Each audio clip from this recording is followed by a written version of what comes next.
Tekrar kanalıma hoş geldiniz. Tohumdan ya da fide olarak yetiştirdiğiniz biber fidesini yıllık olarak yani kışın söküp atmak yerine biber fidesine bakım yaptıktan sonra uykuya alıp seneye daha çok ürün vermesini sağlayabileceğinizi biliyor muydunuz? Bu videoda bununla ilgili sizlere birkaç tüyo vereceğim.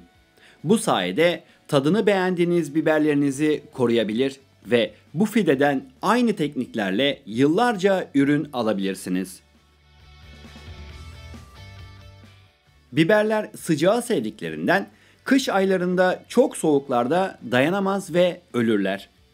Dikkatli bir yöntemle biberlerinizi kış uyku moduna sokup havaların tekrar ısınacağı zamana ve bu sayede biberlerin normal büyüme alışkanlıklarına devam edebilecekleri pozisyona gelene kadar onları canlı tutmak mümkündür. Biberler hassastır ve kolayca sıcaklık stresine girerler. 12 derece altına düşen sıcaklıklarda büyümeyi ve meyve üretimini keser ve yaprakların solmasına neden olur. Sıfırın altındaki derecelerde de biber bitkileri ölecektir. Yaşadığınız bölgeye göre ikliminiz soğuk ve az önce bahsettiğim gibi hava sıcaklığı 12 derecenin altına iniyor ise biberlerinizi soğuktan korumanız gerekir. Bazı biberler serin havaya rağmen bir yıl daha yaşayabilir. Ama şimdi anlatacağım yöntem sayesinde bu biberleriniz daha uzun ömürlü olacaklardır. Öncelikle gübreli bir toprak karışımı hazırlıyoruz. Hindistan cevizi torfunun içerisine haşlanmış yumurta kabukları ve kurutulmuş muz kabukları ekleyeceğiz. Eğer daha etkin bir karışım eklemek isterseniz yukarıdaki linkte ve açıklamalarda bulabileceğiniz doğal gübre karışımını hazırlayabilirsiniz. Bu karışımı hazırlamamızdaki amaç bitkimizin kış uykusunda bulunduğu müddetçe sağlıklı bir şekilde beslenmesine devam etmesidir.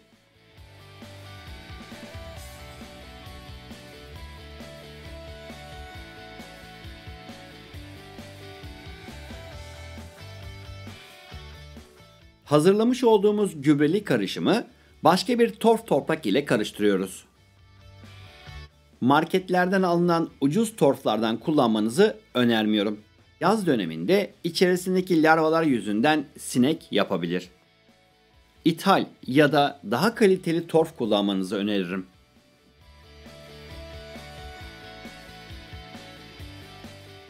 Kış uykusuna alacağımız biber fidelerimiz bunlar. Artık yapraklarını dökmüş ve üretimi durdurmuş. Saksı içerisindeki toprağın bir kısmını alın. Bu işlemi yaparken köklerine zarar vermemeye dikkat edin.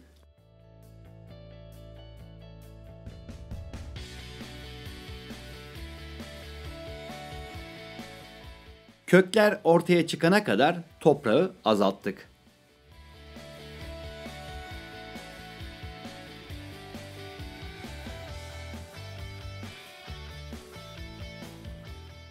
Şimdi bu köklerin üzerine hazırlamış olduğumuz yeni toprak karışımını ekliyoruz. Yaklaşık 1-2 santim kalınlığında örtmeniz yeterli olacaktır.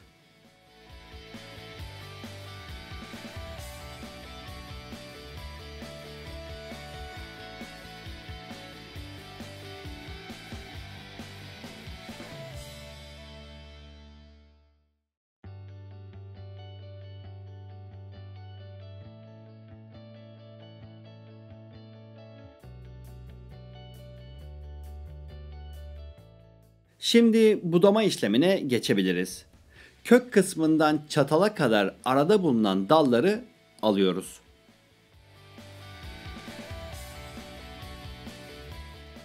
Daha sonra çatal kısmını yaklaşık 1 santim kalacak şekilde kesiyoruz. Üzerinde yaprak bırakmıyoruz ki enerjisini başka yere harcamasın ve uyku moduna geçebilsin. Aynı şekilde bu bibere de uyguluyoruz.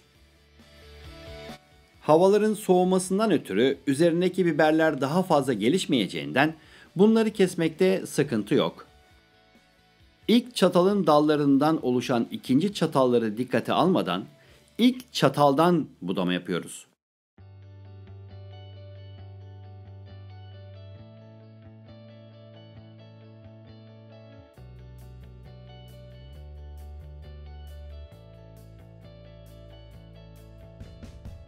Çatalın sağ dalında yani küçük bir budak var. Onun üstünden kesmek istiyorum. Daha sonra buradan yeni sürgün verebilir.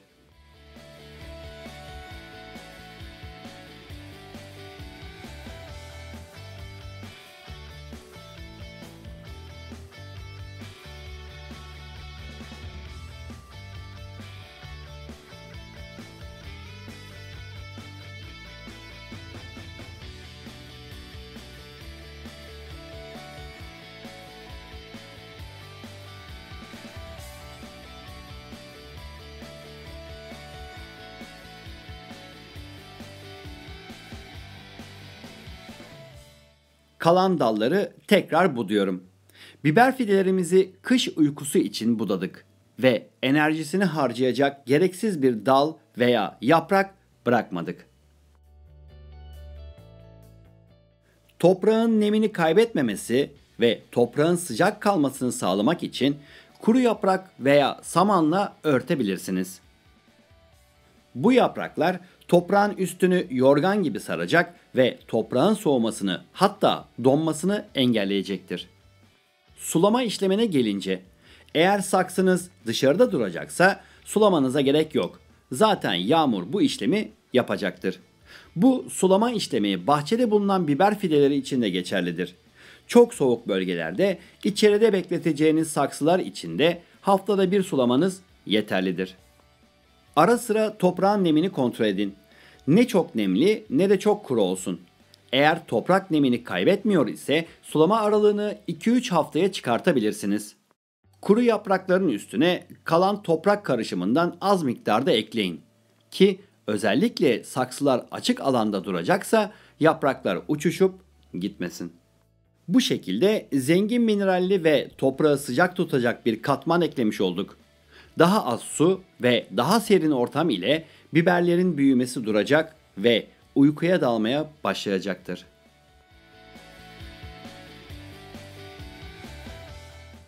Kışı dışarıda geçirmesini istiyorsanız, yani içeri alma şansınız yok ise, daha önce de bahsettiğim gibi hava sıcaklığının 12 derecenin altında olmamasına dikkat edin. Dışarıda tutmaktan başka çareniz yok ise, şeffaf bir poşetle üstünü örtebilirsiniz. Poşetin şeffaf olmasındaki amaç bitkinin halen güneş aldığını ikna etmek içindir. Her zaman için dışarıda tutmak risklidir. Eğer iç mekanda yeriniz var ise içeri almanızı öneririm.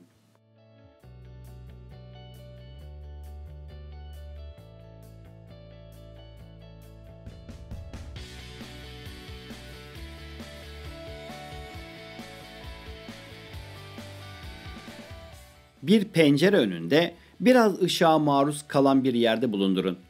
Işığın çok fazla olmasına gerek yok. Sadece bitkiyi halen güneş aldığına ikna etmeye yetecek kadar olması kafidir. Baharda biberleri uyku durumundan çıkarma zamanı geldiğinde bol güneş ve sıcak hava ile yeni dallar ortaya çıkacak ve yeniden büyümeye başlayacaktır. Bu gelişmeyi de yine sizlerle bir video ile paylaşacağım. Aynı zamanda Instagram adresimi de takip etmenizi öneriyorum. Oradan da çeşitli bilgiler aktarmaktayım.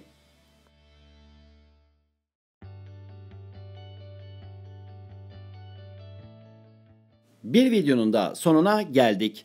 Eğer bu videomu da beğendiyseniz beğeni tıklamayı, bir sonraki videolarımı izlemek ve kanalıma destek olmak için lütfen kanalıma abone olup zili aktif etmeyi unutmayın.